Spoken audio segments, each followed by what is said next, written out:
Seja bem-vindo ao Ensino Fiel, um programa que visa disponibilizar conteúdos selecionados do Ministério Fiel, como mensagens de nossas conferências e aulas de nossos cursos. Hoje teremos uma belíssima mensagem de Jonas Madureira na Conferência Fiel Jovens 2022, conferência onde trabalhamos sobre o assunto da arte, cultura e adoração.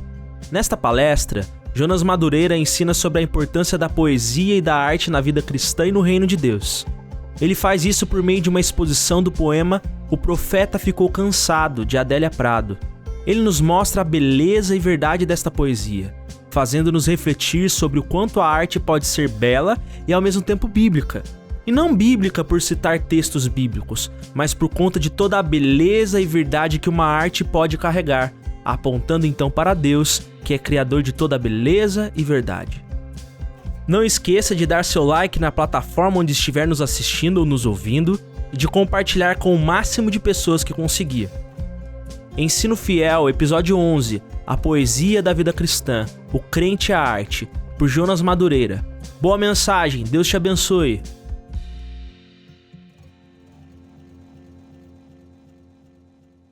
Vamos ao nosso tema de hoje.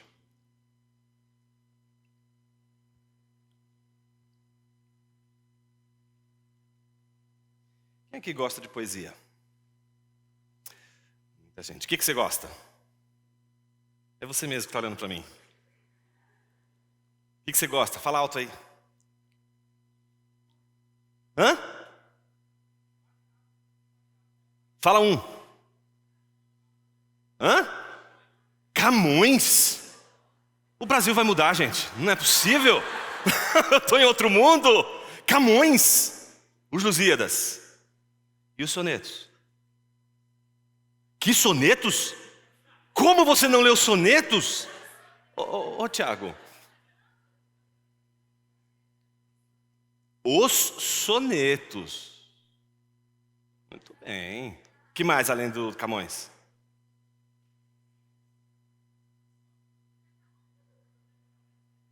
Aquele loading, né? Não gosto de poesia. Outro. Quem gosta de poesia aqui? Eu vi gente levantando a mão aqui. Me dá um exemplo. Manuel de Barros. O que você gosta dele?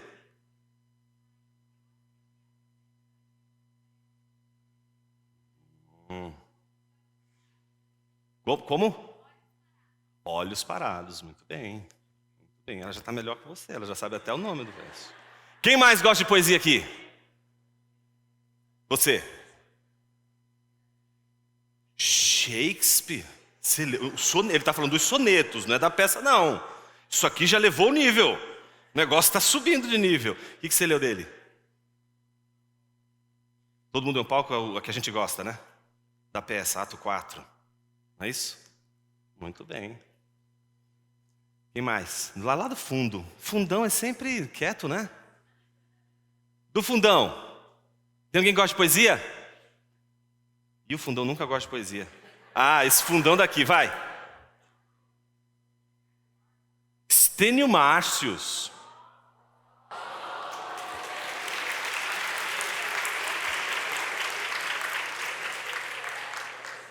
Para o primeiro você foi bem. Segundo. Camões. Meu Deus, isso aqui é outra história, isso é outro mundo. Depois de Camões.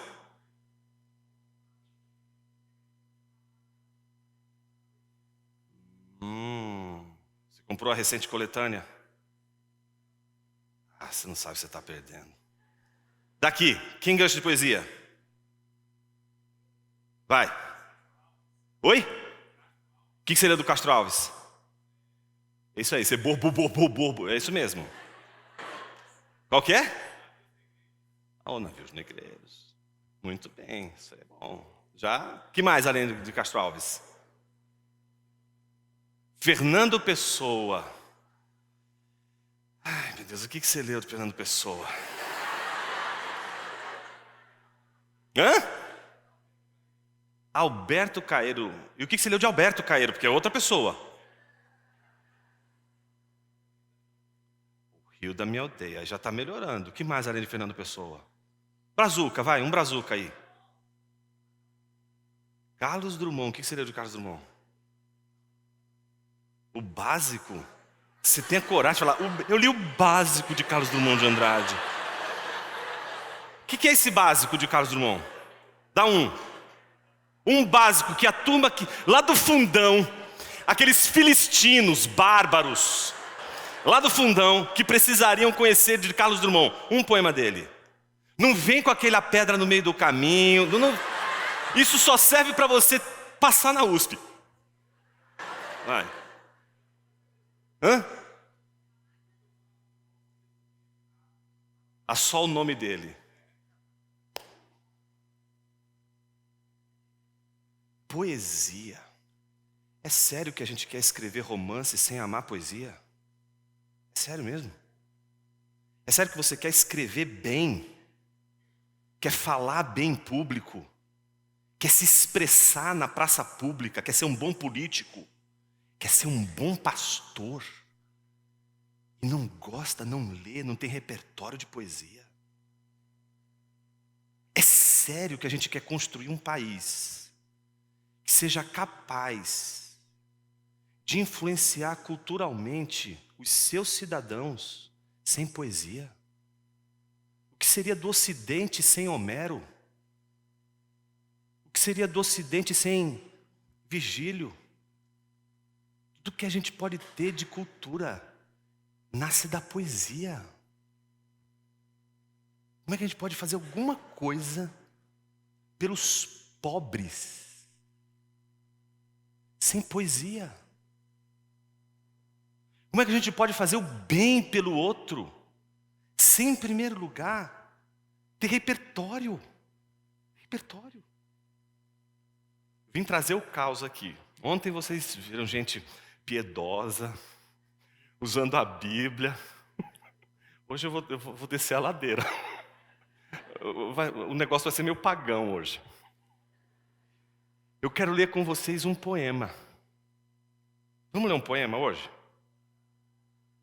Em vez de falar de poema, em vez de explicar o que é um poema, vamos ler um. Eu trouxe aqui para vocês um poema de Adélia Prado. Adélia Prado. Já ouviram falar em Adélia Prado? Quem já ouviu falar em Adélia Prado? Eu não vou perguntar o que você leu dela não, fica tranquilo.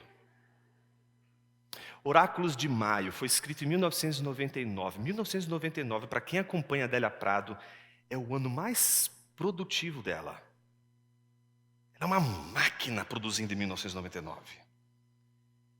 E tem uma série de poemas que foi publicado nesse Oráculos de Maio,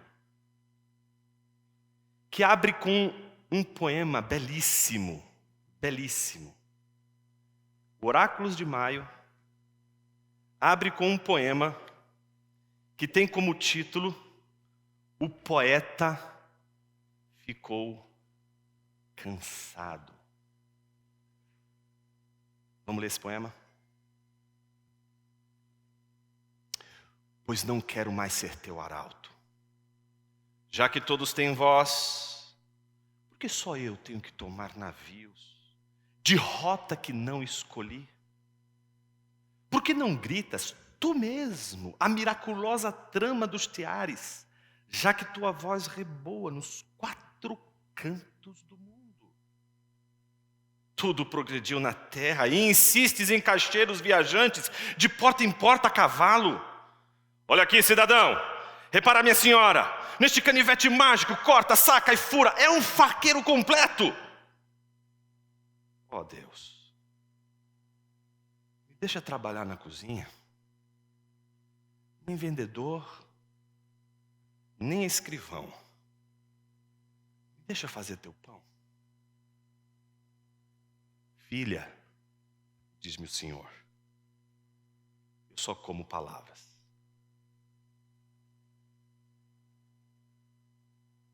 Olha o que um poema causa.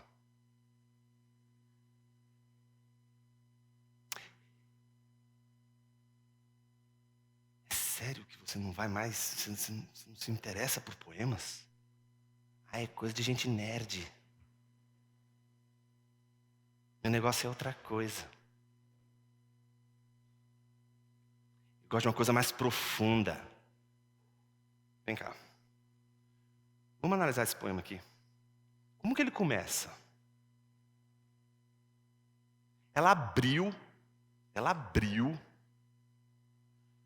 Oráculos de Maio com um pois. Pelo amor de Deus, para tudo, puxa um freio de mão agora e diz assim, como alguém começa não só um poema, mas um livro de poemas com um pois. Você entende que você não pode nem sequer se dar ao luxo de ignorar a primeira palavra de um verso? É um pois. Na hora você tem que falar, não, para com isso. Por que começa com pois? Entende? Um poema não é uma coisa assim que alguém fez assim, ai, hoje eu estou tão inspirado, eu vou escrever alguma coisa. Não. Para colocar esse pois aqui, teve sangue, suor e lágrimas. Não é qualquer um que começa um livro de poemas com um poema falando que o poeta está cansado e que começa com uma adversativa desta natureza. Pois! Isso tem que mudar sua vida hoje. Tem que mudar sua vida hoje. Pois. O que é um pois num poema, na abertura de um poema? Um pois é um convite aos curiosos. Gente fuxiqueira, fofoqueira, sabe? Gente que não suporta andar no trem, num vagão de trem ou num ônibus e ouvir aquela conversa de canto, sabe? É uma delícia, não é, gente? Vamos confessar, é uma maravilha. Eu e minha esposa, a gente cultiva essa prática. Ela mais do que eu, porque por ser psicóloga, ela ainda fica querendo fazer as leituras malucas dela, né? E fica interessante, só que ela ouve melhor do que eu. Ela escuta até os meus pensamentos, então ela sempre tem vantagem. Então é interessante, porque quando a gente vai, anda, tá no metrô, num vagão de trem, a primeira coisa é, nossa, você acompanhou um pois ali, entendeu? Essa conversa aconteceu no meio do caminho, e aí de repente você escuta, é uma confusão. Nossa, quando tem uma confusão, uma briga, casal brigando, meu Deus do céu, é tentador. Você chega a ficar mais assim Deixa eu escutar, eu quero saber o que está acontecendo atrás da porta. Deixa eu botar meu ouvido aqui na porta para entender o que está acontecendo aqui, não é isso? Isso é um pois. Um pois de um poeta, no começo de um livro, com uma poesia, é jogar, sabe, uma isca, e você assim, inocentemente, abocanha, achando que está comendo, e está sendo fisgado. Isso é que um pois, bem colocado, faz com alguém, que captura, diz assim, não, um pois, quer dizer que teve alguma coisa antes aqui. Teve alguma coisa antes, você está entrando numa conversa que já está rolando. O pois está dizendo para você que muita coisa você não sabe, que muita coisa você não sabe, que você vai deduzir do que você está ouvindo a partir do pois. Você vai ter que imaginar, você vai ter que pensar. Esse pois no início vai fazer você dizer assim, eu tenho que entender o que aconteceu antes. Por que esse casal está brigando? Não é possível, ela está quase puxando o cabelo do rapaz. Ele deve ter feito alguma coisa errada. Você fica imaginando, nossa, é uma cena de traição aí, não é possível. Aí de repente aparecem umas coisas assim envolvendo um cachorro. Aí você fala, não pode ser, tem um cão aqui no meio. Aí você começa a fantasiar, porque você quer descobrir por que eles estão discutindo. Isso é que um pois faz. Aí você quer fazer inódia na igreja? Sem poesia? Sério? É sério isso? É sério que a gente quer produzir música na igreja? Letras na igreja? Sem pensar a riqueza de um pois, por exemplo? Onde ele fica? O que um pois pode fazer num hino? Como faz, por exemplo, num poema como esse? Vamos pensar, um pois. Esse pois aqui da Adélia é um pois que faz você dizer assim, não, eu preciso escutar essa conversa. Aí você agora pegou o copo, colocou na parede. Essa é uma técnica boa. Quem mora em apartamento como eu, e tem casais que ficam brigando o tempo todo, é batata. E dá para fazer, quando o prédio é bem pequenininho, como o meu, por exemplo, você pode colocar no chão também. Você vai escutar a gritaria de quem está lá embaixo. O problema disso é que você também fica refém. As pessoas também têm copos nas suas casas. Aí a gente começa a falar mais baixo. Mas tem um pois aqui, né? Vamos resolver esse pois. Depois desse pois vem um não. Meu Jesus, 2 crimes num só verso. Não é possível. Por que ela está cometendo algo tão grotesco? Não é grotesco. Não se começa com pois e com não de qualquer jeito, a não ser que ela esteja provocando algo. Pois não quero mais ser teu arauto. Imagina você estar num trem lá, num ônibus, e aí o cara fala, não quero mais ser tua mulher. Jesus amado, você vai na hora, o que aconteceu? Aí você na hora vai inclinar o pescoço, é aquele momento que você vai querer saber o que está acontecendo. Então isso que a Adélia Prado fez comigo e com você, com esse primeiro verso. Você não pode ler um poema de qualquer jeito. Você acha que você vai ler um poema assim como você lê um noticiário, Twitter? Twitter é fácil de ler, gente. Twitter é bico de ler. É coisa simples, você não precisa gastar muito tempo. Aliás, às vezes, você se arrepende de ter gasto tanto tempo ali. É diferente. Um poema requer respeito. E o respeito é o tempo. Isso aqui não é só da ordem da comunicação, da informação, você está entendendo? Isso aqui é um deleite. Um poema não é para ser lido, é para ser devorado, para comer, para se deleitar com ele. Então, calma. Você não engole uma refeição maravilhosa, você saboreia. Só um bárbaro vai chegar numa mesa e estragar tudo comendo igual um animal. Certo? Você vai com calma. Você tem que saborear as coisas. Certo? Então vamos saborear um poema. O poema começa dizendo, pois não quero mais ser teu arauto. O que é um arauto? Aí você está assim, caramba, essa conversa no ônibus está muito culta. Você tem o Google, animal. Vai lá no Google. Usa o Google, vai lá. Digita Google. Coloca lá, arauto. Vai aparecer. Arauto, o que é um arauto?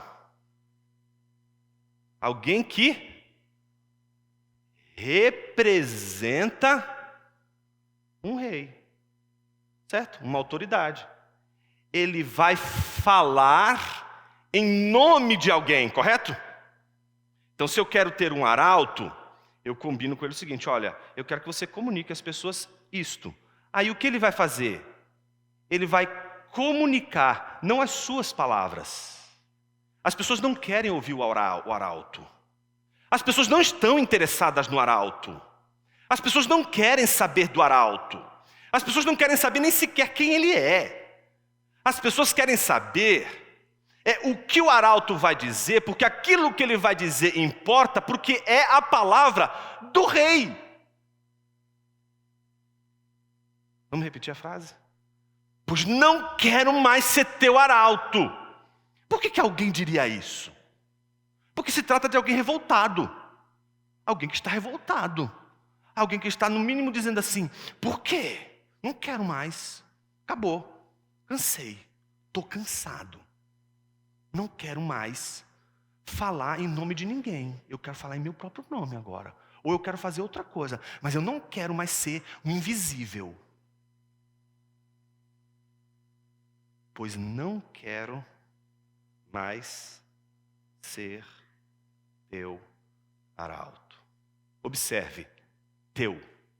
O que isso significa? Que o poeta, ou o arauto, aquele que é o arauto do poema, está diante da pessoa a quem ele está se dirigindo. Ou seja, você está participando, você está ouvindo uma conversa da qual você não faz parte. Você não faz parte do diálogo que está acontecendo aqui. Você simplesmente está escutando uma pessoa se dirigindo a outra e dizendo, pois não quero mais ser teu arauto.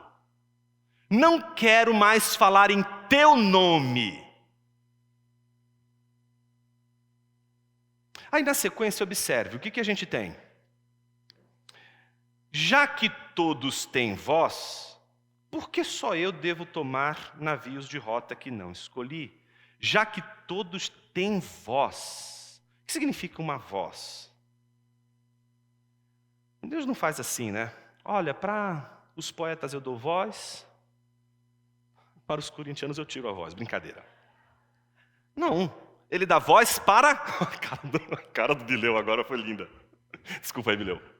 Mas imagina o seguinte, Deus dá voz para todos, indistintamente.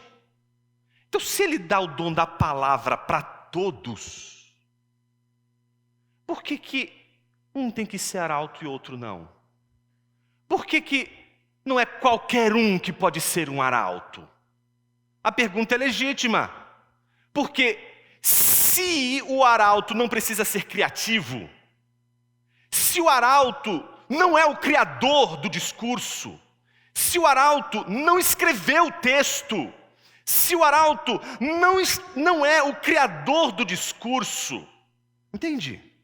O problema, qualquer um poderia ler o discurso do rei. Porque não é a criatividade do arauto a razão de ser do discurso.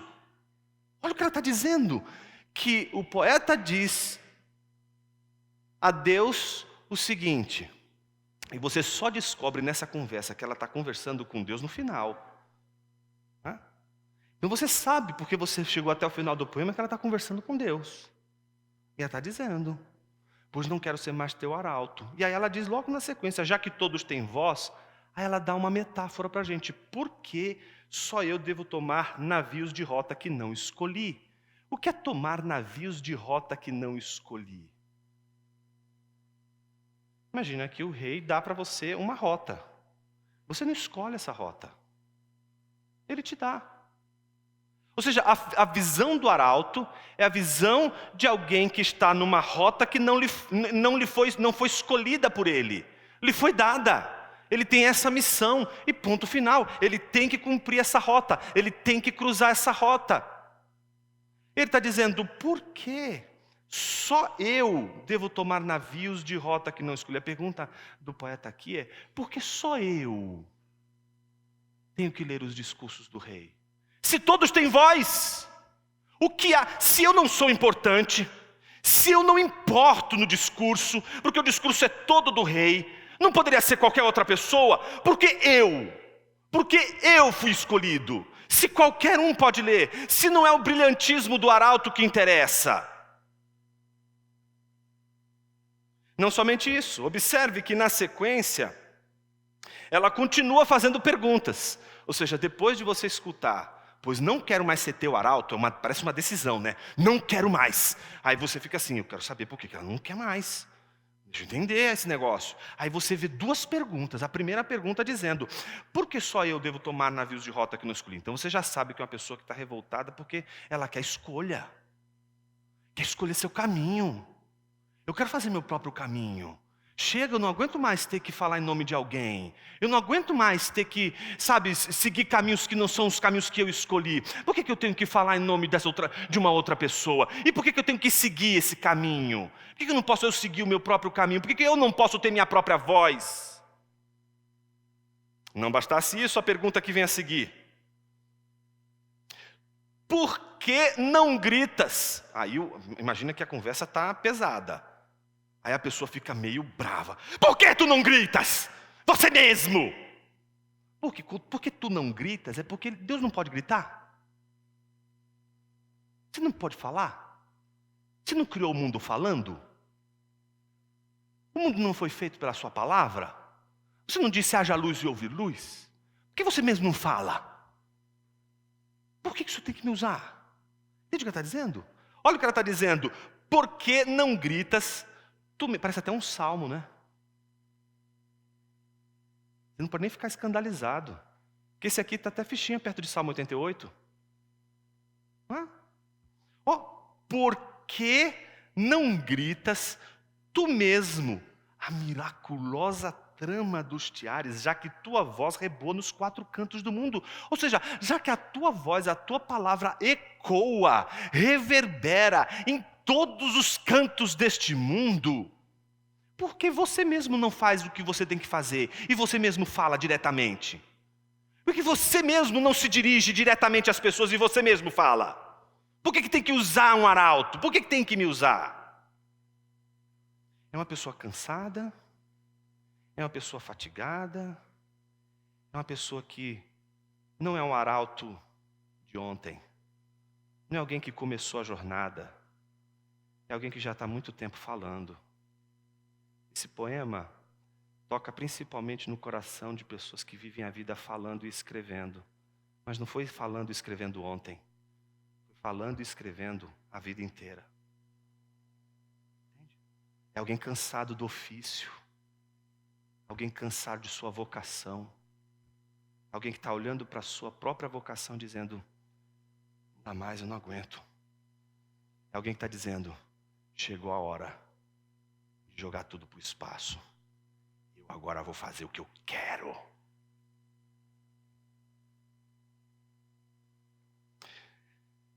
Observe a próxima parte do poema. Tudo progrediu na terra.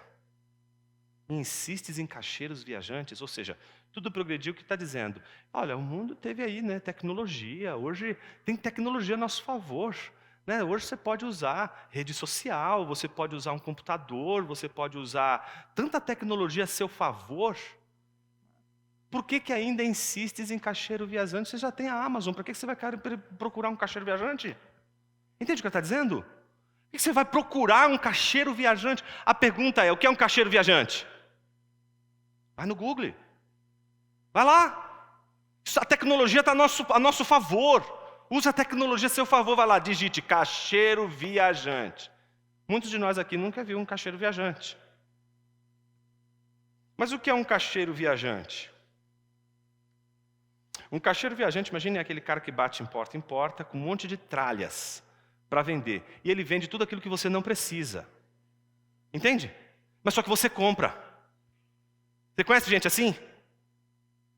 Você não precisa de um bode, mas você volta para casa com um bode.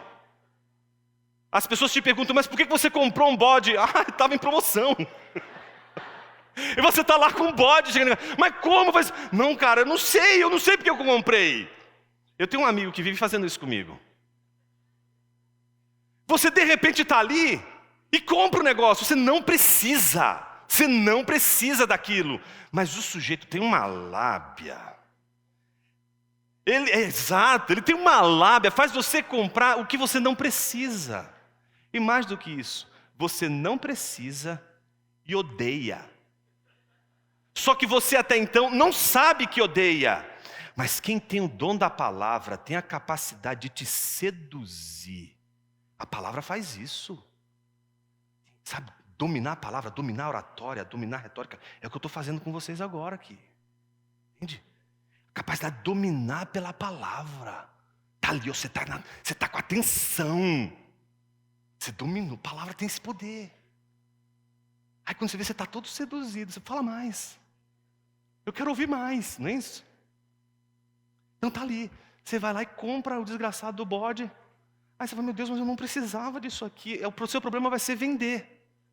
Só que você não tem mesmo o talento do desgraçado que te vendeu o bode. Aí você tenta passar aquilo para frente, aí você encontra outro amigo. Está olhando para mim agora mesmo, é você. E esse outro amigo, ele simplesmente olha para mim, mas por que eu vou precisar de um bode? Fala, não, eu comprei por tanto, olha, não pago menos que R$1. E você vende por R$1 aquilo que você comprou por 100. Porque você não é um cacheiro viajante. O cacheiro viajante, ele não está nem aí com a tralha, gente, que ele está para vender. Ele transforma um canivete numa coisa necessária. Você não precisa de um canivete, mas pela argumentação, pela palavra, ele vai te conduzindo, chega uma hora que você fala lá, você dá o clique, não é? E aí você faz o curso que você não queria, mas você precisa agora, porque ele te colocou de uma tal maneira ali, aquele clickbait, que você vai lá e pumba, você diz, é só R$10. Pronto, você está escravo daqueles R$10 mensais. Aí você pergunta, por quê? A palavra faz isso. Um cacheiro viajante é um mercador ambulante. E a arte dele não é produzir a sua mercadoria. A arte dele é falar da sua mercadoria. Ele não produz a mercadoria. Ele não faz a mercadoria. Ele fala dela. Fala de uma tal maneira que aquilo que para você não era tão importante, a partir daquele momento passa a ser a coisa mais importante da sua vida. A gente vive num mundo de discursos. E você que está na universidade, você sabe disso. Você sabe o que eu estou dizendo. Você sabe que você vai ouvir discursos maravilhosos. Não são ruins. São ótimos. São maravilhosos. São sedutores. Todo discurso, ele é sedutor. Vai tentar seduzir você. Então imagine que ela está dizendo para Deus o seguinte: o mundo já avançou. E você ainda insiste em caixeiro viajante? E aí dá o exemplo, né? De porta em porta, a cavalo. Olha aqui, cidadão. Repara, minha senhora, neste canivete mágico. De repente é uma pessoa que é tão incrível na sua arte de falar, que ela, não é, você tem aqui aliterações na fala, né? Que é aquela coisa típica do Johann Tetzel. Lembra dele? Aquela figura dominicana, não é, dos tempos de Lutero, que usava todo um discurso para vender indulgências. Veja, observe aqui, o vendedor, o caixeiro viajante está aqui dizendo: olha aqui, cidadão, repara, minha senhora, neste canivete mágico, corta, saca e fura. É um faqueiro completo. Meu Deus, um canivete virou um faqueiro. Você está entendendo o que isso significa? É um canivete, mas ele botou lá, é um faqueiro inteiro. Tudo que você precisa ele vai resolver. Vai resolver todos os problemas da sua vida. Bom, estamos caminhando para o término.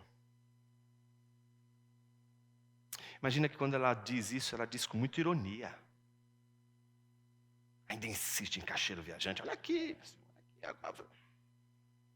Agora, imagine que agora o poeta está cansado mesmo. Já desabafou. Você sabe que a conversa está chegando ao fim. Você não conseguiu pegar a origem. Você não sabe onde ela começou. Você entrou, pegou o bonde andando. E você sabe que a conversa está encontrando um fim. As palavras estão encontrando fim, um descanso. Elas estão repousando. Agora nesse final, nesse grande finale, ela diz, um vocativo: ó Deus. Não tem como a pessoa dizer assim: ó Deus! Está entendendo? Desculpa, eu assustei aqui você, né? Desculpa. Mas não tem como uma pessoa irada: ó Deus! Entende? É aquela hora que você tem que entender. É um vocativo, gente. O vocativo faz isso, ó. Agora eu não posso ler um tem que ser, ó Deus. Entende? Alguém que agora se rendeu. Alguém que está dizendo assim: eu não quero mais discutir, eu não quero mais dar argumentos, eu já dei todos os argumentos aqui. Está dizendo o seguinte: ó Deus, me deixa trabalhar na cozinha.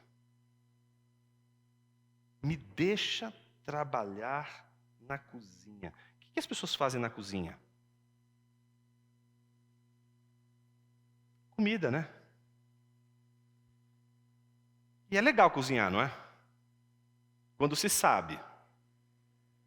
Eu acho mais interessante comer. Mas na cozinha, em geral, a gente trabalha com as mãos. A gente produz com as mãos. A gente realiza coisas na cozinha, a gente faz coisas na cozinha. A gente não chega na cozinha dizendo assim: abra a geladeira, e a geladeira abre. Por enquanto ainda não é assim. E a gente vai dando ordens e as coisas vão surgindo ex nihilo. Eu digo: haja um macarrão penne aqui. E há um macarrão penne na sua frente. Mas é gostoso. Aí tira o macarrão penne e aparece agora o gostoso. E aí você vai servir as pessoas na sala da sua casa. As coisas da cozinha não vêm pela palavra, vêm pelas mãos. Nem tudo que a gente faz no mundo vem pela palavra, vem pelas nossas mãos também. E é possível demonstrar amor com as mãos. Um abraço, um carinho, uma comida bem feita para alguém que você ama, diz tanta coisa. Mas é uma coisa que você faz com as mãos. Você pode fazer coisas maravilhosas com a mão. você pode demonstrar amor com suas mãos. Então o poeta não está dizendo assim, eu te odeio, eu quero você dar fora da minha vida. Senão seria outra conversa, aí seria, né, a coisa está caminhando para um divórcio. Mas não é um divórcio. A pessoa não quer um divórcio aqui. Você está ouvindo a conversa assim, não, ela quer continuar. Ela só não quer permanecer sendo quem ela é e fazendo o que ela está fazendo. Ela só quer fazer outra coisa. Ela quer amar, mas amar de um outro jeito. Ela quer continuar amando, mas ela não quer continuar amando do jeito que ela está amando. Ela quer continuar amando de um outro jeito. Ela quer amar agora com as mãos. Ela quer demonstrar amor com as mãos. Ó Deus, me deixa trabalhar na cozinha. E aí vem logo em seguida, nem vendedor, nem escrivão. De novo, puxa o freio de mão. Vendedor e escrivão. Ela escolheu as duas palavras com muita precisão, porque elas representam duas vocações completamente distintas, mas absurdamente ligadas por um único meio, a palavra. O que seria de um vendedor sem a palavra? O que seria de um escrivão sem a palavra? A diferença é que o vendedor usa a palavra para vender, usa a palavra para, através da fala, convencer as pessoas que estão à sua volta, mas o escrivão não. O que o escrivão faz? Ele escuta o que alguém está dizendo e ele... O escrivão não é alguém que está... Não é um romancista, está entendendo? Não é um novelista. Ele não está escrevendo uma crônica. Ele não está produzindo um discurso próprio. O que o escrivão está fazendo? Ouvindo um discurso. E o bom escrivão é aquele que desenvolve uma técnica de, com rapidez, escrever ipsis literis aquilo que o confessante está agora professando. Então o poeta está dizendo claramente a Deus, deixa eu trabalhar na cozinha. Eu não quero mais falar. Eu não quero mais escrever. É alguém que cansou de falar. Alguém que cansou de escrever. E que termina dizendo, deixa fazer teu pão. Ou seja, não quer deixar de servir. Não quer deixar de amar. Não quer abandonar o seu interlocutor. Quer continuar servindo o seu interlocutor. Quer continuar ofertando o seu serviço ao seu interlocutor, mas não do jeito que ele quer, do jeito que ela quer. Eu não quero mais te dar palavra. Eu quero te dar um pão. Deixa eu fazer uma nota de rodapé bem rápida, eu não resisto. Eu sei que tem aqui, se não pastores, pregadores, mas eu acredito piamente que tem muito jovem aqui que vai ser pastor. Deixa eu dizer um negócio para você. A maior tentação da sua vida vai querer fazer algo para Deus sem a palavra. As pessoas, elas não vão entender a sua vocação. E o pior de tudo é que a sua vocação de falar, de usar a palavra, de ter a palavra como primazia, porque é por meio dela que você realiza o seu ofício, toda a sua força, todo o seu investimento na palavra, vai ser visto por muitos como um trabalho inútil. Melhor seria você estar debaixo de uma ponte, dando pão e sopa para pessoas sofridas e necessitadas, do que você ficar falando. Você vai ouvir isso.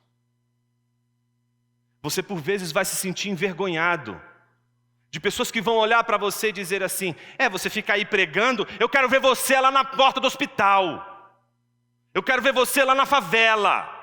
Eu quero ver você fazendo aqui, serviço para as pessoas. É nessa hora que, juntando com o seu cansaço, e que é o cansaço?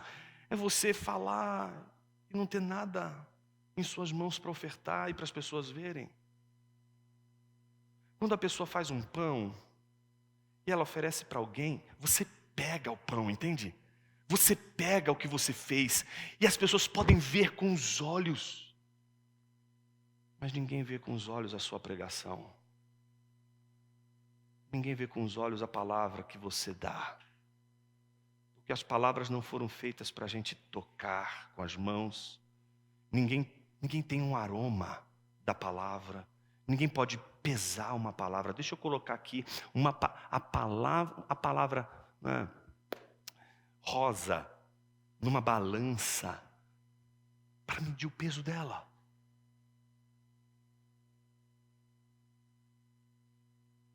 Então a gente pode ficar cansado.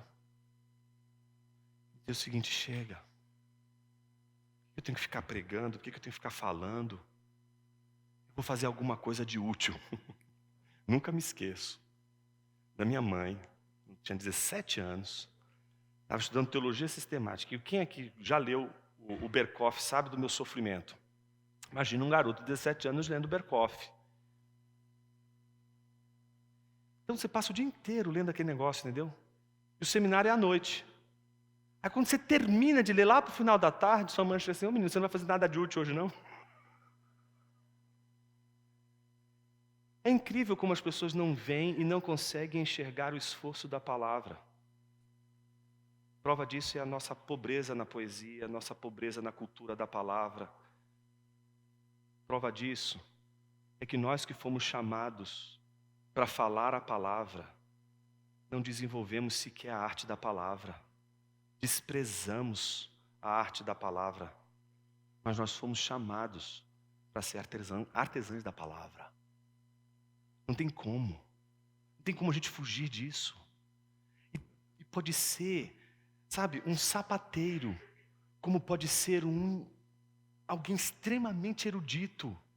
Tanto um sapateiro que não teve formação nenhuma, como um erudito que teve formação. O que fará a diferença entre os dois é o cuidado com a palavra.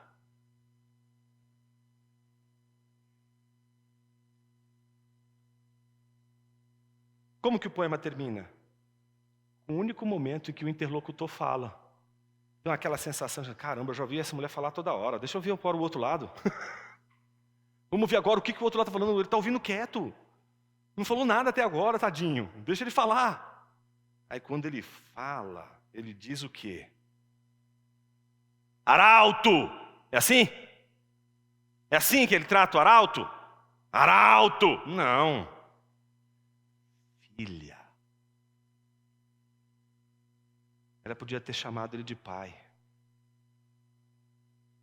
Mas ela só consegue ver ele como rei. E ele só consegue vê-la como filha. Ele diz, filha. Diz-me o Senhor. Eu só como palavras.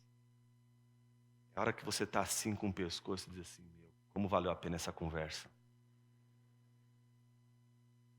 Filha, eu só como palavras. Estou caminhando já para o final. Pensa comigo algumas coisas aqui. Você já parou para imaginar como esse poema termina? Filha, eu só como palavras. Imagina, você está querendo fazer o pão, tá certo? Com todo amor, você quer demonstrar o amor, eu vou dar um pão. Mas ele está dizendo, o problema é que eu não como pão. Eu como justamente aquilo que você não quer entregar. Suas palavras. Seu louvor. Seu culto. Sua oração. Não é feito de trigo. Não é feito com suas mãos. Nosso culto é feito com as palavras. Com a expressão da linguagem. Com linguagem é que nós prestamos o nosso culto. E é com a linguagem, com a palavra, que Deus criou o mundo. Nesse momento de desfecho da nossa fala de agora, eu preciso dizer uma coisa importante. Dentro das muitas coisas importantes que já foram ditas. Há uma teoria chamada teoria dos atos de fala. Alguns aqui já devem conhecer. Em geral, quem conhece essas coisas não lê poesia. Diz o seguinte: não existem apenas as palavras, mas existem também Atos de Fala, John Austin.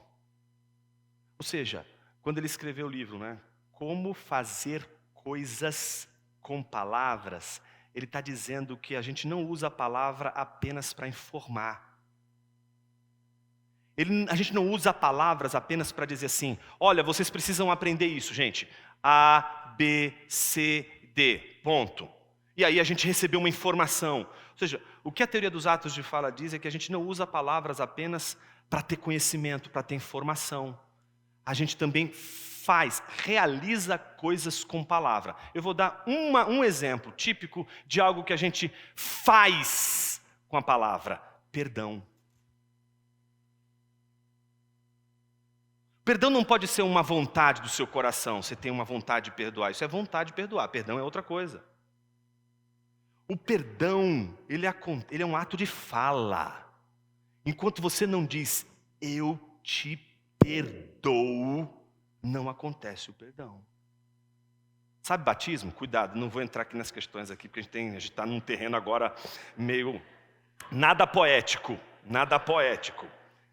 Mas o Felipe Fontes até levantou a cabeça assim, me olhou com os olhos de coruja. Mas imagine o seguinte, qualquer ministro que celebre o batismo, imagina, ele não vai chegar lá e jogar água, ou imergir o sujeito na água simplesmente, certo? Ele exige um ato de fala. Eu te batizo. E tem que ser administrado corretamente, em nome do Pai, do Filho e do Espírito Santo. Isso não é só uma fala, não comunica apenas algo, realiza algo. Quando alguém diz assim, eu declaro aberta esta sessão, isso é um ato de fala, isso é um ato, você está fazendo coisas com a palavra. Quem primeiro fez coisas com a palavra foi Deus, meus irmãos. Você já parou para imaginar que a palavra sequer é uma obra das nossas mãos? Não somos nós que inventamos a palavra. Você e eu somos efeito daquele que não só cria as coisas, mas aquele que pela palavra cria todas as coisas. Mas eu preciso lembrar que em Mateus capítulo 4, no início do ministério de Jesus, Satanás faz uma tentação ao Deus da palavra, dizendo a ele exatamente o seguinte: se tu és filho de Deus, transforma essa pedra em pão. Posso te garantir que se não houvesse pão francês, e provavelmente não haveria pão francês nos tempos de Jesus, posso te garantir que aquelas pedras ali no deserto de Jesus parecem um pão francês. Se você tem fome, você olha um pãozinho daquele ali e você fala, Só que você não tem poder de transformar a pedra em pão. Por isso que você jamais seria tentado num deserto diante de pedras. Deus pode te colocar num deserto. E o deserto jamais seria uma tentação para você. As pedras jamais te tentariam. Você só pode ser tentado em jardim, com coisas floridas, com vigor, com comida. Ali você pode ser tentado, você estende a mão e come. Mas no deserto ninguém pode ser tentado. Porque ninguém tem o poder de, com a palavra, transformar a pedra em pão, a não ser aquele que no início do ministério transformou água em vinho. Ele poderia transformar a pedra em pão. Ele precisava de pão. Mas ao mesmo tempo, quando Satanás diz, transforma essa pedra em pão, o que ele diz? Nem só de pão viverá o homem, mas de toda a palavra que procede da boca de Deus. Ou seja, nós vivemos da palavra de Deus. Mas o contrário também é o mesmo. Não no sentido de que Deus vive e sobrevive da nossa palavra, mas se existe algo que nós ofertamos a Deus e Ele recebe, não é o pão que fazemos. Porque o pão que fazemos, quem come sou eu e os convidados da nossa casa. O pão e o vinho que você celebra no o sacramento da ceia, da Santa Ceia do Senhor, é aquilo que você faz entre os irmãos da sua igreja. Jesus não deu uma dentada naquele pão e nem tomou o gole daquele vinho. Ou, para aqueles que acreditam na doutrina da transubstanciação, no tangue que virou vinho. Não é. É mais do que isso. Quando Jesus, Ele nos entrega a sua palavra, Ele não nos entrega apenas um símbolo de algo. Ele nos entrega o alimento que a gente precisa. E quando a gente celebra a ceia do Senhor, quando a gente come daquele pão e daquele vinho, não é Jesus Cristo que está ali comendo aquele pão e aquele vinho literalmente. Quem está comendo e bebendo o vinho somos nós. Mas Ele está se deliciando com os nossos louvores, com as nossas orações e com o nosso culto prestado a Ele, para Ele e para a sua glória. Tudo que eu estou falando agora tem a ver com o que a gente vai falar à noite. E eu termino lembrando de um ícone importante para a gente hoje e que serve como um desafio para quem ouviu a palestra de agora e se sentiu de alguma forma desafiado a cuidar da palavra. Em 1961, C.S. Lewis foi convidado, junto com T.S. Eliot, de dupla, hein? Para fazer uma revisão do Saltério da igreja na Inglaterra. 2 poetas foram convidados por uma comissão de teólogos de York para fazer a revisão do Saltério da igreja. Sabe o que é mais extraordinário? Quando Lewis tinha 17 anos de idade, ele escreveu Daimer, já tinha produzido Daimer, que é o seu grande poema. O sonho do Lewis era ser poeta. E sabe qual é a maior frustração dele? Ele não conseguiu. Quem conseguiu? T.S. Eliot. Ele tinha uma inveja do Eliot. Você não tem ideia de como ele escreve. Não, esse é um poeta. Criticava o T.S. Eliot, dizia que era poesia ruim. Quando ele está passando necessidade, quem convida, quem chama ele, quem é? O poeta que ele sempre quis ser e não foi. T.S. Eliot. Todo o desejo do Lewis foi ser poeta. Mas ele acabou se tornando um romancista. Me parece que tudo começa quando de alguma forma a gente enxerga na palavra algo mais do que uma mera informação. E é exatamente no maior... Ele desenvolve toda a estrutura, publica o seu poema em 1917, usa um pseudônimo. É um fiasco. Ele abandona a poesia, mas não abandona a arte poética. E aplica essa arte para a revisão do seu saltério, do saltério da sua igreja.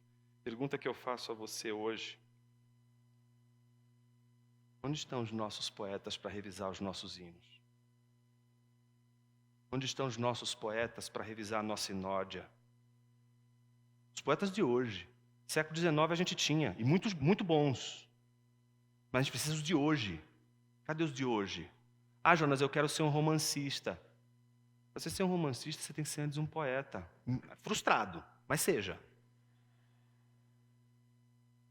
Porque não tem como a gente ser artesão da palavra sem, em primeiro lugar, a gente cuidar da palavra com arte.